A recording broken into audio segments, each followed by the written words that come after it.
Well, thank you for being here. It's been, It was a holiday weekend. yeah, well, and I know that with the interruptions with, getting sick, and we took a break the week that we had our annual meeting. Oh, that's okay. I'm not, as I said, I don't take attendance, It's a soft opening.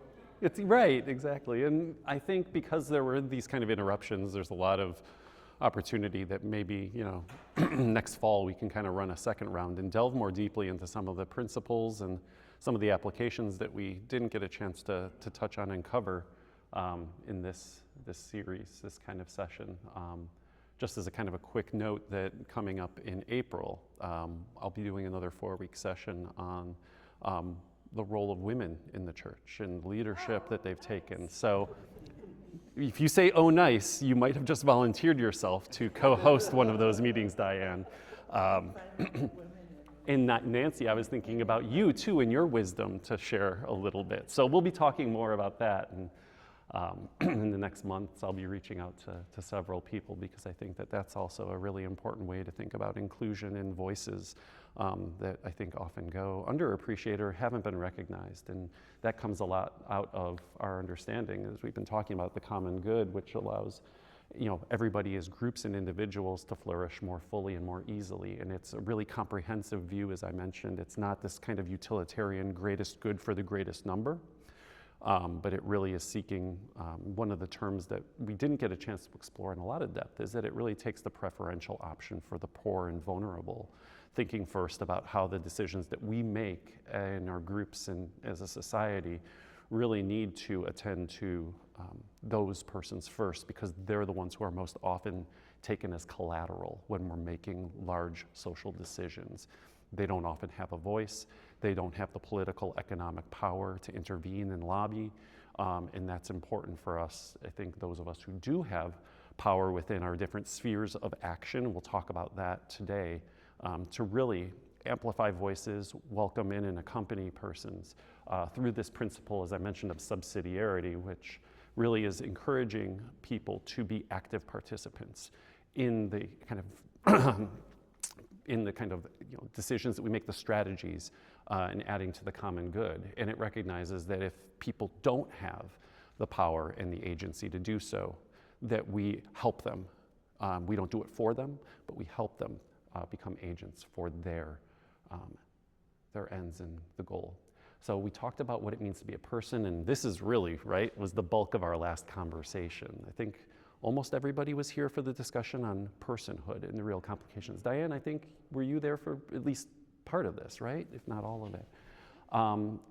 And some really complicating questions that I think I could spend hours with these questions with all of you. And we still, as I mentioned, may not come to any solid definitions of personhood, because it really, every time that we think about criteria, there's always a line that gets drawn that seems to exclude those people who might otherwise, we'd want to include them in our moral universe and in our moral community. And that's, I think, an important thing that we just always are thinking about. When I draw a line, when I create criteria, how does that affect me in kind of defining the relationships? Am I ignoring important components? And this comes back to John's cat, for example, is a member, of your moral community. My dog, Artie. But that's also, it's difficult because, do we want to attribute the same level, or kind of personhood to our non-human animal friends that we would to our human friends? And then thinking about the personhood of God, by which we derive all of these understandings, how does God's personhood affect our understandings of our own? We're created in the image and likeness of God. We talked about that being really at the foundation of a Christian understanding of dignity. But when we say image, we are not gods, We're created, the psalm says, a little less than gods, But that also helps us, I think, to conscientize ourselves to the great dignity that we do carry. And it also helps us to reverence the Holy Spirit in us, and even in the presence of the Holy Spirit in the whole created world. So, John, you have your hand up. Well, you said a few minutes ago, you talked about the lines we draw Mm-hmm. to define what's a person ends up excluding persons. And one of the lines that we draw is national boundaries and national identity and national citizenship. Yeah. And so if you're not a citizen, you're not a person. I mean, the legal, it's a matter of standing and the Right. courts, but this is also shifting. Mm-hmm. But why do we draw? Where did we start drawing? I mean, it goes back to tribes and clans, I suppose. But, Yeah. you know, what's God given about the boundaries of a nation? And I think that's the challenge. And that's the challenge, I think, when we think about the marks of our church, right? We're one, holy, Catholic, and apostolic. Small c Catholic means it's a universal community of brothers and sisters. And maybe those artificial boundaries that the law draws are not an effective way to understand personhood. That's where the legal definition, I think, seeps into the moral standing of our, the moral understanding of standing in persons. And I think that we're seeing that happen right now in our country, right?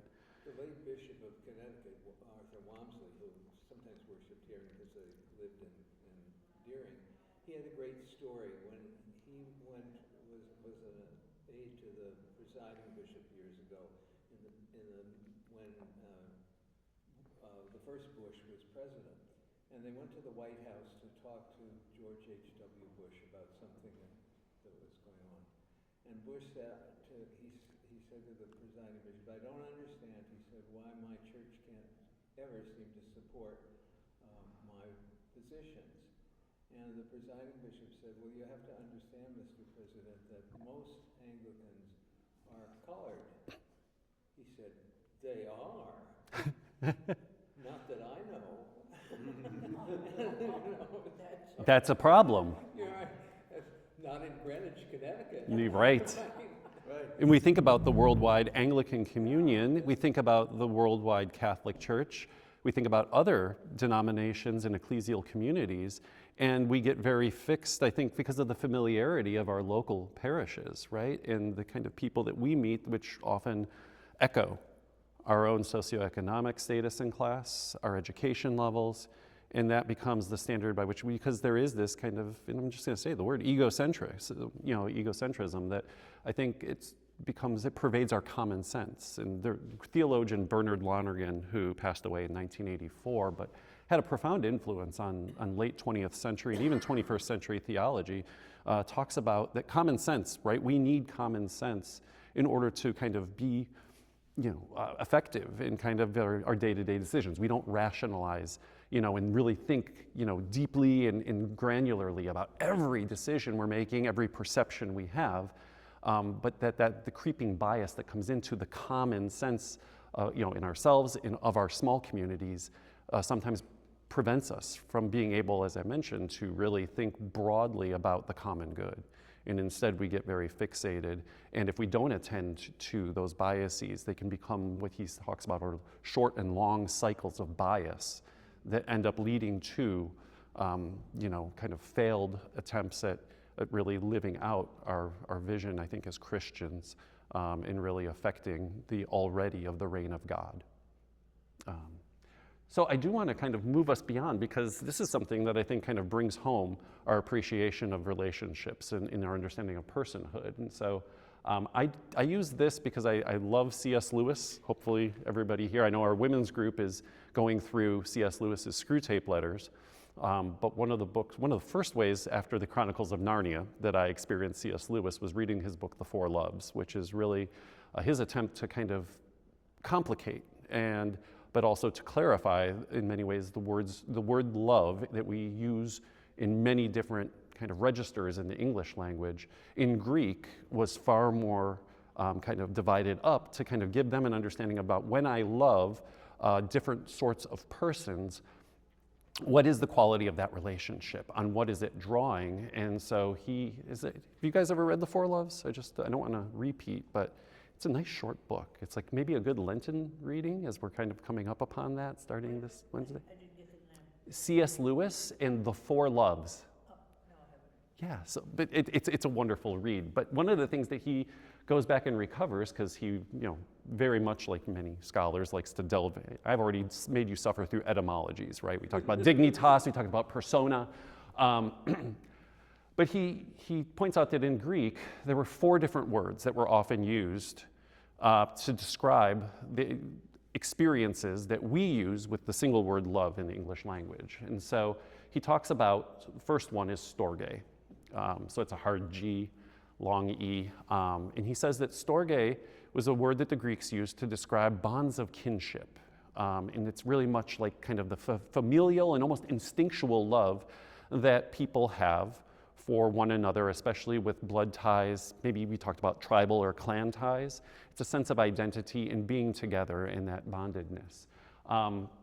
One of the things that's also he notes about storge is that the Greeks used this word even beyond the human communities and could even kind of identify and describe storge in non-human animals. So we think about mammalian care for young, what we see in our animals, and even the kinds of relationships and kinships and bonds that might kind of characterize the relationships that we have with our non-human animal friends. Yes. I would argue, and said it goes beyond storge with perhaps some of our domesticated friends, but this is kind of a level, and I don't want to say that these are graded. These are different kinds of love. One of them we'll see kind of is perhaps the greatest kind of love, but each of these has its own sphere and its own kind of role that it plays, and it's important to kind of note that they overlap. It's like a Venn diagram, that we have intersections and unions of these different kinds of loves. But storge is that one that's kind of our base that I think everybody experiences even before we're kind of able to self-recognize what that is, right? Infants have this experience of storge without being able to identify or articulate it, and we, right, enter into a lot of these contingent relationships of kinship and bond that we don't choose, but it remains an important part of who we are. Eros is the other word. We just passed Valentine's Day yesterday, right? And we think about that romantic kind of love. And one of the things that Lewis does is he talks about the experience of Eros as something that's almost possessing us, right? The kind of madness of falling in love. We can't often control it. We, try to rationalize it, but it's irrational. But there's this desire, right, that we see a good in another human being. And I say that it kind of takes possession of us, and we desire, right, to possess exclusively the attention of our object of affection. And we see that this was kind of oftentimes seen suspiciously in early Christian communities because Eros was tied to many of the religious practices of non-Christian religions in kind of the classical period. And then we also see that that's something that even is in other world religions, and the importance of kind of the erotic in their worship and in their understanding of the divine human relationships. And we see this echoed, right, in our own Christian scriptures, both Old and New Testament, especially with books like the Song of Solomon, and that kind of the metaphorical reading of God's, kind of marriage covenant with God's people, Israel. We see this in the prophetic kind of diatribes against Israel, that there's this, kind of sad we use this image of kind of the harlot in the book of Hosea and God's jealousy, right, for God's people. But one of the things, go ahead, Emily, yeah. No, that's okay. Okay, I didn't know if I was blocking the camera. Nope. And so there was, as I said, suspicion that this was kind of counter to a Christian, authentic Christian kind of love. But I think that in the past, 50 years, there's been a real recovery of the importance of this. In our traditions, we sanctify marriages, right? Some ecclesial communities even elevate it to a sacrament where the ministers are not actually the ordained people who are there as witnesses, but the lovers who are making this public commitment and basically making this lifelong decision to commit themselves to one another, and seeing that as a model, is kind of a manifestation of that love that God has for each one of us and for us collectively. So even Pope Benedict XVI in the Catholic tradition back in the early 2000s wrote an encyclical, a worldwide letter to the church about God is love, and really kind of seeks to kind of recover this strand that was seen suspiciously. So our experiences of this romantic possessive love are also, and it's one of those psychological height experiences that's often kind of described. It's an important aspect of this. And for many people, right, this is when we say love, the Valentine's Day, those sort of things, this is what people think of. But the word philia is probably, and you think about philosophically, one of the most kind of important identifications of the kinds of love that we have, and it's identified often with friendships. And so Aristotle wrote in his Ethics, an entire chapter dedicated to friendship because it was seen to be one of the most important components for kind of recognizing our movement in character towards excellence and flourishing, eudaimonia, that, kind of ask, can somebody be happy individually, aside and apart from others? And Aristotle really comes down and says, no, because we are social, right? That was something we talked about. We're social beings, and when we talk about personhood, it's not equivalent to being an individual. The personhood that we have is really describing our relationality. And so friendships kind of evolve in different ways. And one of the things that Aristotle does that kind of breaks it down is he says there are kind of three standard, types of friendships. The first is a friendship of utility. And it's kind of maybe the way that a lot of friendships start, that there's kind of this recognition that our relationship benefits us both. And it's mutually reciprocal. It's an experience of kind of local justice between individuals. We also can have friendships that are based on pleasures. And so sometimes, right, we kind of develop friendships based on common interests. If I have a great passion for a particular genre of music and I meet somebody who also geeks out on that, we'll go to concerts together and we'll be able to spend that. And it's more fun, right, to do some of these activities with other people. And that's another kind of category of friends. But then we also recognize that friends become other selves to us, that there's something distinctive and unique about just being with that person that adds to my own self-understanding, it adds to their self-understanding, and we just recognize it's good to be together. And you can kind of see that oftentimes, just accidentally, one of these types will develop into another. So I use the example of my friend Steve. When I was growing up, Steve didn't like Steve. When I first met him when we were in high school, I'll just kind of describe it briefly, but I was in Spanish class, and he sat, kind of right in front of me, and my teacher, Steve would fall asleep, and she'd grab a chalkboard eraser and throw it at him. But she was a horrible shot, so instead it would usually hit me. And so I was like, I don't like this guy, I don't know him. But it was interesting because Steve was a transfer into my high school, and we kind of recognized that we were kind of starting to run in similar circles. And Steve, I was 15 years old, he was 16, and he had a car. So he was very useful to me. And because he was a transfer, he still didn't really know a lot of people, and I had a pretty good group of friends. So I was like, if you give us a ride over to the cafe, you want to hang out? And sure. And so it was kind of initially, right, this friendship of utility, and we found that it was good to be together. We got to go to the cafe downtown Buffalo. He got a chance to meet other people. And then as we spent time together, we started to notice that we liked a lot of the same Canadian bands, which is a distinctive genre of music, I just dare tell you. And so we started going to concerts together. We also recognized that we had a passion for doing kind of high school drama and musicals. So we spent a lot of time together, and our friendship circle grew around that. And then by the time that, we kind of went off in our own different directions, we recognized, it wasn't about going to the concerts. By that time I could drive, so it wasn't about the utility of the relationship. But Steve became like another brother to me. We still talk on the phone every week. He's 400 miles away in Buffalo still. I'm all over here, but I just booked a condo in Massachusetts to go ski with him and some of our other friends that were part of this circle. And I can't imagine who I would be and what my life is without Steve. And I think that we all we can hopefully identify those sorts of experiences. And sometimes, right, friendships, the kind of love that we share kind of ebbs and flows with our life path. But that can be, I think, a really important way for us to understand love. And, Jesus even invites, I call you friends. And that kind of friendship of being a good in itself, but also including the fact that our experiences of pleasure are enhanced by recognizing our friendship with Christ. And our friendships, also can be mutually beneficial. Maybe not as much like, what do we have to add to God? Well, God loves it when we're flourishing. And our experiences and recognition of Christ's presence in us also can enhance our experience of love. But then this last, the fourth kind of love, is the one that we probably all know, and we've heard this, but agape. It's the love where we really dedicate ourselves to the good of others, even to the point of self-sacrifice.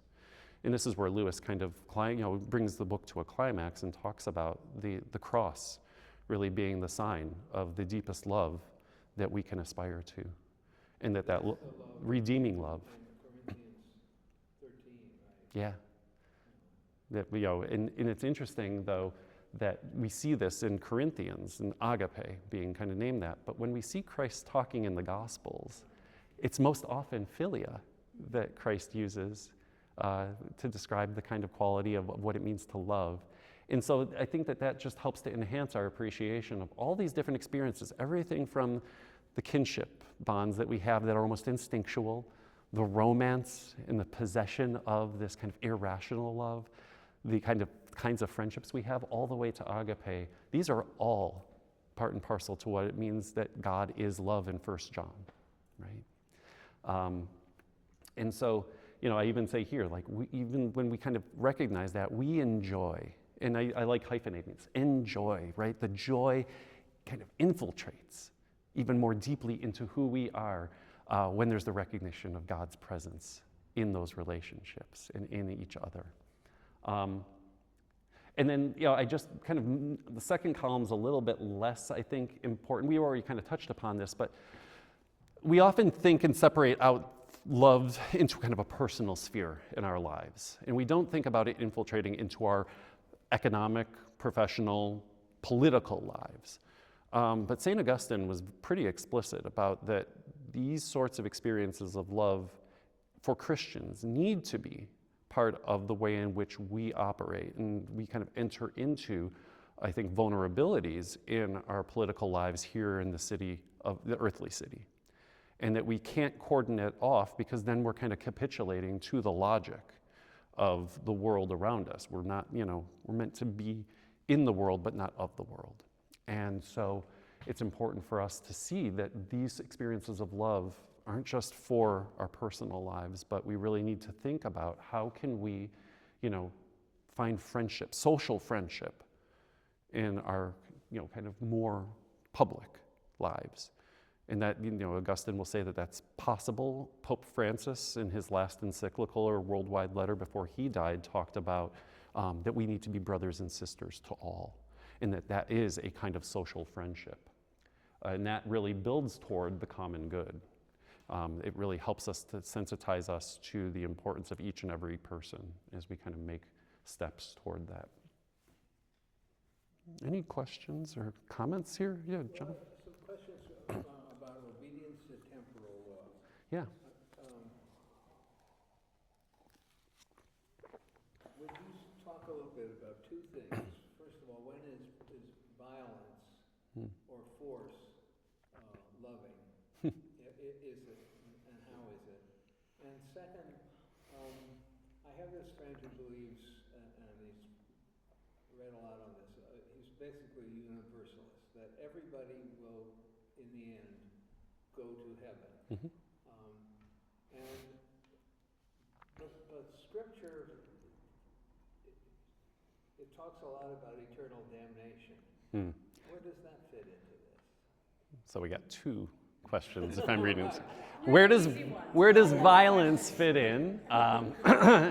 If we talk about obedience to temporal law, and then the other question is about universalism. So let's start with the first one and say that that again, whole course we can talk about. It's a course that I'm actually designing on Christian perspectives on war, peace, and revolution, and there are different Christian traditions on what are the requirements of Christians when it comes to kind of the political order in the, how does that affect the common good? So we have people who often are labeled, some of them will accept the label, some won't, of Christian realism, that we live in kind of this interim reign. So Oliver O'Donovan, who's very, very significant, I don't know if anyone's heard, very significant Anglican theologian, talks about that we live in kind of this interim period between the already of the kingdom of God and the not yet. And because we're in this situation, we need to rely on God's grace, but also be active participants and always kind of throwing ourselves upon the grace of God when we inevitably sin. And that includes sins that would be part of collective actions of organized violence. So when we think about wars, O'Donovan says that it's not a good. There are some theologians who would argue war can be good under certain circumstances, or at least just. And O'Donovan says, there is a justice. It's an earthly justice that's being done, but it really is a kind of a failure of our kind of Christian calling, but it's because of the issues that we live in a fallen world, right? After Genesis 3, we see violence spread. We see Cain and Abel and the fratricide, and then we see, kind of the setting up of earthly cities and the scattering of nations. And so O'Donovan says that really, we're always going to necessarily be caught up in this. And we have people as strong as like Reinhold Niebuhr that would say that to go into battle is a just and it's a good thing from a Christian perspective. And it's good that Christians are involved because it keeps the excesses from kind of seeping into otherwise political action. So there's kind of a thing. But then there are other people like Stanley Hauerwas, who's down at Duke Divinity, he's been at several other schools. He will say that Christians should not be able to think about not being nonviolent. He uses like this kind of like double negative, but to be a Christian is to commit oneself to nonviolence. And it can be, it can be an active nonviolent resistance. But to pick up a sword, metaphorically, is to betray one's commitment to Christ and to deny one's own Christian identity. So there are lots of different things. And when we say obedience to temporal laws, we're thinking about laws that are properly in just. All laws, right, by definition, should be ordinance for the common good, and they're just. But St. Augustine said, "An unjust law is no law at all," echoed by Martin Luther King Jr., who was very well read in Augustine. And so the obedience is always to the higher law if there's a corruption in our articulation from our legislatures about that. And it calls us right into risky situations where it puts us at the potential peril of being arrested, incarcerated for the sake of justice. But we know what the Beatitudes say about that as well. About the question of universalism, in everyone going to, this belief that everyone goes to heaven. I think that it goes back to friendships, right? You can't impose your friendships on other people. As much as I might like to be friends with somebody, right? It has to be a mutual act of freedom to enter into that relationship. And so, as opposed to this idea of damnation being kind of an external kind of force where God is kind of against one's will, putting oneself putting that person into a situation of eternal alienation from God. I think the best way to understand is that, God's grace is always open and always flowing. The invitation is always there. I think the missing part of the universalist approach is the recognition of human freedom. And God's love for us is so strong that it recognizes and respects human choices and freedoms. And so what we might call a fundamental option that people make. Karl Rahner talks about this in some of his work in the 20th century, is that, it's not like we kind of, sometimes, right, we might come to a decision, to enter into relationship with God, and, there always are, these kind of mistakes we make. We miss the mark and sin. But that the kind of overall narrative of our lives is our answer to God in that invitation to friendship. And sometimes, right, we can even have an exclusive or kind of a specific event that makes that claim. But then we also know that people might, through their actions, kind of dispose themselves and make that fundamental option against God and say, I'm rejecting that invitation. And God loves us so much that God respects the decision that someone might make to want to separate themselves. I cannot give up enough of myself and take that risk to be able to accept the grace of God. Yeah. But I think it's ultimately, even in those situations, Response to the love of God doesn't cease, but we have to claim it, and there's a cost in doing it, and that's where the cross In order to be a friend, right? In order to experience any situation of love, right? We have to empty ourselves.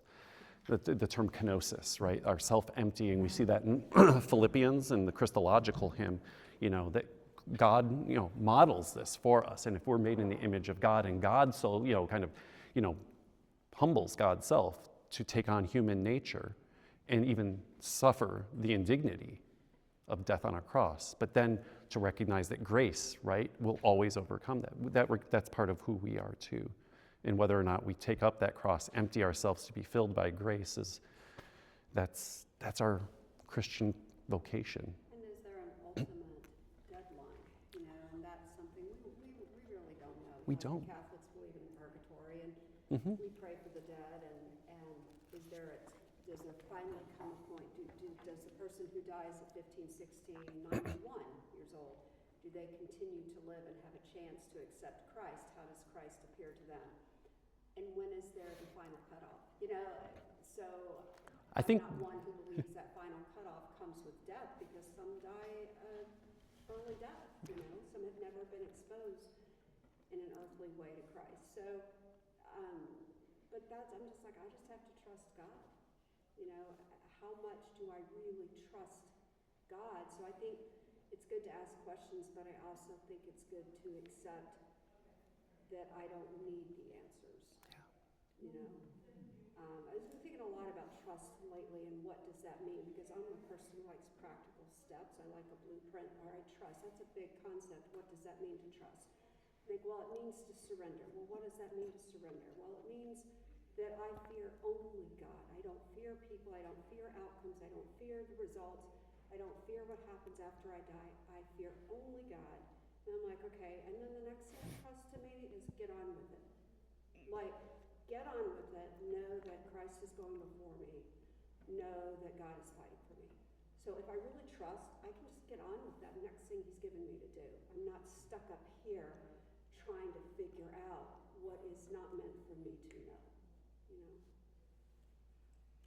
Mark, I'm not sure if I'm asking a question that relates to what Diana just was speaking about, or if I'm taking us in an entirely different direction. I'm looking at this list of what I believe to be sort of 4 categories of love, and asking in this, where is self-love? Is there another word for that, or is that hiding in all of these? How does that fit into? Obviously, you've got this in the context of friendship, but I think we are friends to ourselves as well. At least we have to be. So, can you help us understand how that piece fits here? Yeah. I think it's taking it in a slightly different direction maybe than what Diane's comments are, if that's okay, because I don't really have, I think the testimony you give stands on its own and is really wise, wisdom we can all carry back with us about, not being concerned about drawing those lines. Put it in God's hands and fear God. I love that. Self-love, I think, when there's always been, I think, a challenge to appreciating what that looks like and where that fits in.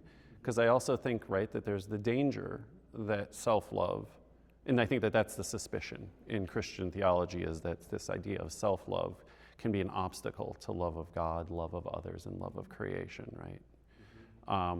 And so when we think about where does that fit in, I don't know if it fits into the category of friendship. I think that maybe we over-psychologize sometimes that, and we want to kind of, and so the common way we're using that term may not fit into a proper understanding of these 4 different kinds of love. If any place, I think it goes into an appreciation of agape. That what's kind of, how am I emptying myself in order to be filled by God? And it's a sense of true humility. And humility, not kind of being humiliated by others, but to know truly who oneself is, and to humble oneself and fear God. And that fear of God, the translation, I've never liked the way that often we talk about fear of God. When I was growing up, the gifts of the Spirit, that one in particular, was translated as wonder and awe, and to really kind of be awed by that God is God is truly present within me through God's Spirit by my baptism, And that's an affirmation, I think, that we make. And that's always, I think, that the challenge here too, maybe coming back to Diane's question and John's question about universalism, is, the sacrament of baptism and the sacraments that we identify, even with the Eucharist, that those are, those effectual signs that say, yes, God is here and active, and that we affirm this. But the sacraments don't deny that God is elsewhere. We're just affirming that for ourselves and for our community because of God's promises. But it doesn't mean that, God isn't present to those who are not Christian, or to those who may kind of, in all of the kind of the manifestations of their actions, seemingly making choices against what we would categorize as Christian action, Christian behavior, membership in a Christian community. And so when I think self-love, I'm not sure it really fits into like any of these categories. And I think that the way that I would understand that, like I said, would be kind of through a virtue like humility. And if any place it really comes into this idea of God's, how should we love ourselves? It's not the prioritization of oneself or kind of puffing up. I think that blends into pride, but in fact, it's almost paradoxical that if we truly, love ourselves, we recognize this humility, and that allows us to be filled in a way that's not self-aggrandizing, but it's almost like it radiates rather than puffs one up. Can I bit something here? Hmm? My translation of that I've really been trying to focus on more is that I am not this empty carapace, but I'm this temple, right? I'm the temple of God, so it fills in with that filling in of God, but caring for that temple, appreciating that temple that God has created and allowed His Spirit to abide in. So we're emptying out ourselves, we're filling in God. I'm a temple. My home is an extension of that temple. How can I reflect that out to my home? My career, my writing is another extension of that temple. My relationships are then yet again another extension of that temple for God to fill. And so I think we're constantly, through humility, emptying ourselves of ourselves. And so when I was saying fear, I'm not saying fear God, I'm saying fear only God. It takes on a different definition for me. Yeah. I think that's sort of what baptism is about. You die to the old selfish self, and you rise to the new Christ self. And you're constantly, as Diane said, it's not an overdone thing. It's a new direction, a new understanding that all through my life I will be asked to give up selfish pieces because I suddenly, that's a selfish thing. Yeah. And to open myself to be filled with Christ in a new way, in a more agape way, so that eventually I think the images of heaven, and we popularly think, well, the Patriots will always win, and I will have chocolate as much as I want. But it's really that I will be united in some mystical sense with everybody else and with God. And you say that through baptism? Well, that's what baptism is, the sacramental encapsulation of of a whole life. It's the choice of a lifestyle. I mean, to use an easy phrase. And yet, in our tradition, more so now than where in the early churches, that we do this to babies that can't even formulate a thought. Well, but if you look at the service, if we do that to babies, the community and the parents and godparents promise to raise the baby So it's the more best baptizing they can. the community around. It's a community. Sacraments are all about community. Yeah, They're there's- not magic things about individuals. Interesting. Yeah. I gotta get on some of those godparents I assigned to my kids. Now, who was that? So one of the things that I had mentioned earlier is that how do we kind of continue to work for the common good and really see our relationships and these experiences of love as a means to really build and kind of work towards the common good. So Bernard Brady, who's a theologian, I believe he's been out at the University of San Francisco or but he's a Catholic theologian, and he talks about, anyone trying to kind of think, who wrote like the 7 Habits of Highly Effective People? Right. Covey, yes. So some of this may be familiar because he kind of adopts this Stephen Covey kind of approach of how do we actually, practically really kind of build out and work toward the common good. And he kind of adopts the same language that we need to be able to identify, in order to be effective, what's within our sphere of control, what's within our sphere of influence, and what's more generally within our sphere of interest. Because if we confuse those, we can really feel stymied in our attempts to really kind of grow and build communities of love and to affect justice into our relationships. And so taking this kind of idea from the kind of 7 Habits of Highly Effective People in Covey, Brady kind of assigns from a Christian perspective, what does that look like for us? And he says that within our sphere of control are those kind of things where we have kind of inputs activity and we see a concrete output. Those are the things we can do. And he describes those as our kind of personal works of justice and works of mercy. And so we think about some of those kind of classic understandings of the works of mercy, both corporal and spiritual, right? I don't know if you guys ever, these works of mercy, those lists, right? Bury the dead is like, visit those in prison, visit those who are sick, give food to the hungry, drink to the thirsty, shelter the homeless. Those are all things, right? We do those here at St. Andrews. Those are within our sphere of control. Standing under the flag of Haiti, which Yeah. is a good example. That is a sign of doing that. Yeah. And so those are like the things that we know that when we put the time and effort in, there is a concrete effect. But it's also, right, because we are people with limited time, limited reach, limited resources. There's a degree to which, we might have a true concern, right, for, and I'll just take the example with Family Promise, for housing the unhoused and changing the policies in our communities in order to make sure that there are places for people to be safe and secure. And so we do that, right, as members of Family Promise. But that's not going to solve the housing issue here in the state of New Hampshire. Sorry, I'm looking at Rob. But, right, we know that if we kind of come together and we collectively start to pool our resources, our knowledge, our influence, we can have a larger effect. And so that's where we kind of start to think about how do we kind of, once we've kind of taken charge, how do we make a public expression of what is important to us and then come together and make that personal commitment along with others to affect that change? We think about collective action that way. The way in which we see this happen kind of at a meso-social level. This is kind of a micro level, a meso level, where if we see things, even if we can't change and affect that change in kind of a higher kind of political level by ourselves, we don't have the authority, we don't have the resources. If we pool that together and work collectively, we can influence those things. And we think about the importance. The bishop's statement, which got into national news about we all need to be prepared to be martyrs for the cause. Right. So he represents all of us.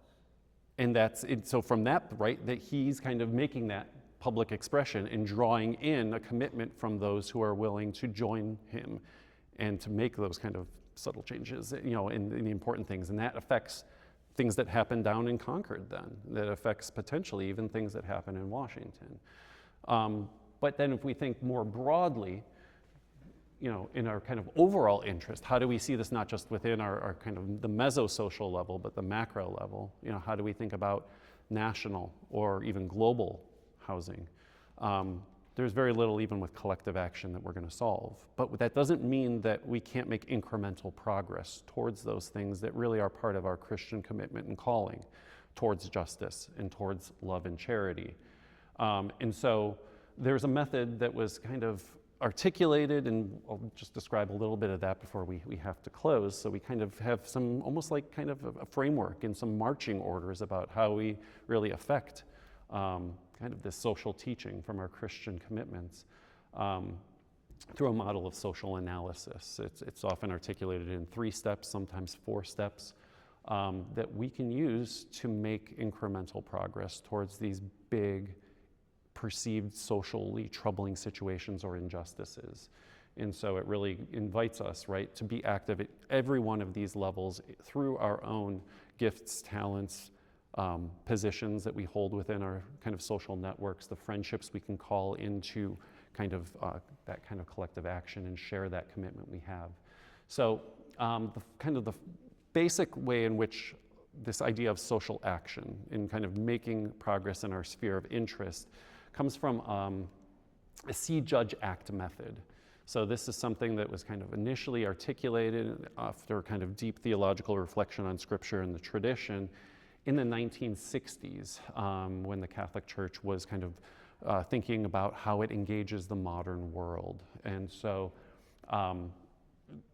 the Cardinal Cardijn, Belgian cardinal, who had really kind of been an influence on Pope John the 23rd, and then kind of what ended up really kind of radiating out in a lot of theologies of liberation as well in Latin America, among African Americans here in the US indirectly, and now is really kind of a global understanding about how do Christians more broadly kind of take effective action in the world. It invites us to see first. So it's not kind of rushing directly in recklessly to try to solve the problem. We really want to take time to observe the reality. And when we say observe the reality, it's really, again, with that preferential option for the poor and vulnerable. It's not just seeing the reality through our own eyes. That's an important part of this, our own, kind of experience. But it also collects the experiences and listens to those who are most directly affected by troubling situations. Do we talk to those who are experiencing, for example, right, housing deprivation, and hear what they're concerned? What are the causes? What is their experience of having to live out of a car?